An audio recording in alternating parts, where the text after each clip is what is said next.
When the cancer spread, it ate holes the size of shirt buttons in my spine and one the size of a dime in my pelvis. Walking was painful.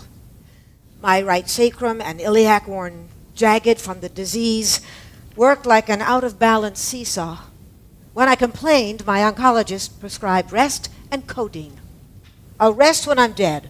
You need to give your body time to heal. Will rest cure my cancer? No, but pain will shorten your life.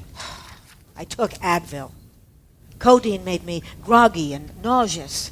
My daughters were 10 and 11 years old and still held my hands when I walked them to school. Puberty was approaching, and I knew the mommy-hating days would come. I didn't want to spend those precious moments woozy from pain pills. When my vertebrae began to crumble, even breathing hurt, the pain doctor said OxyContin was my best choice. Isn't that hillbilly heroin? Not really. She specialized in palliative care, treatment designed to ameliorate cancer's consequences, but not cure the disease. Palliate is derived from the Latin word for cloak and means to conceal. That's exactly what she was doing. But if I take this, won't I become addicted? Cancer patients don't become addicts. My prognosis was grim. The cancer was still spreading, and I was on my third line of treatment. With mortality waiting in the wings, maybe drug addiction was the least of my worries. But I refused to fill the prescription. The next week was spring break. We'd made plans to go to Disney World when I was healthy. The girls had never been, and pain or no, I insisted we go. My husband was delayed by a day at work, and so we decided to spend the first day without him in the Magic Kingdom. Walking down Main Street, USA, I shifted my weight from side to side and pulled the opposite dead weight leg forward. This crab walking usually dulled the pain, but I couldn't do it on the cobblestones. I broke into a sweat. Reaching Fantasyland, my older daughter pulled me toward Tomorrowland. My younger daughter whined that Fantasyland was for babies. I grabbed both girls' hands tightly and followed the signs to It's a Small World. I needed a slow boat ride and the cherry-cheeked singing dolls. Standing in line, my daughters started pushing and shoving each other. If you can't behave, we're leaving, I warned. My 10-year-old yelped when her sister pinched her. We left. Back in the hotel, I called my husband from the bathroom. I can't do this, I yelled. I'm not sure whether this was Disney World or cancer. When I emerged, my daughters were sitting on the bed, and from the look on their faces, I knew they couldn't do this either. I took my first OxyContin when we returned. My tongue felt thick, but I wasn't nauseous. When I stood to walk, I winced in anticipation. Nothing. Taking a step, I felt a tug instead of a stab. Walking felt like shooting a handgun with a silencer. My hips recoiled, but no pain followed.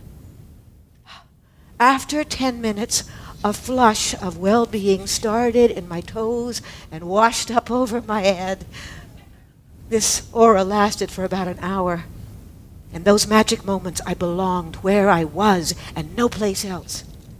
The pain doctor said that OxyContin was best taken every 8 hours, whether I hurt or not.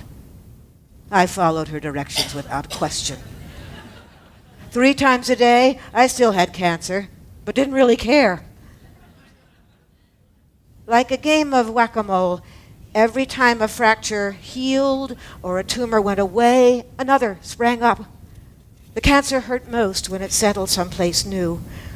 These migrations required increasing my pain medicine, but then I nodded off.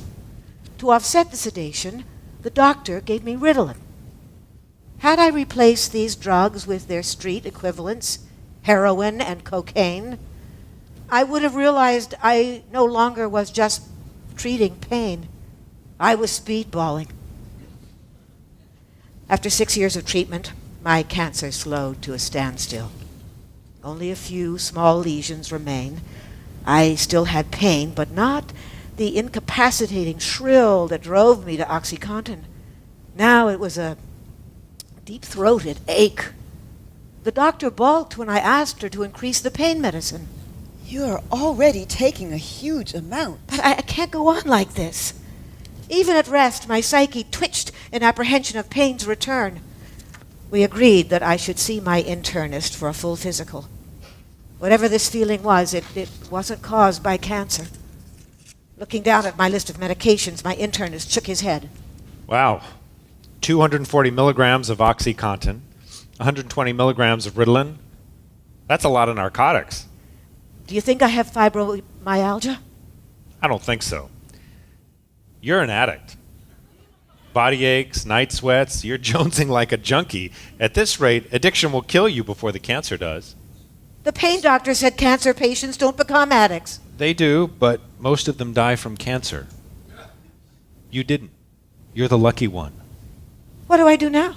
You walk your body backward. It's called detox. Under my doctor's care, I reduced the dosage of both medications, milligram by milligram. Everything got worse before it got better. Some days even my hair hurt. I paced when I could not sleep, and I rocked when I could not pace. Most days I wanted nothing to do with my body or soul. After 6 months of this, I took my last pill. I was the lucky one, indeed.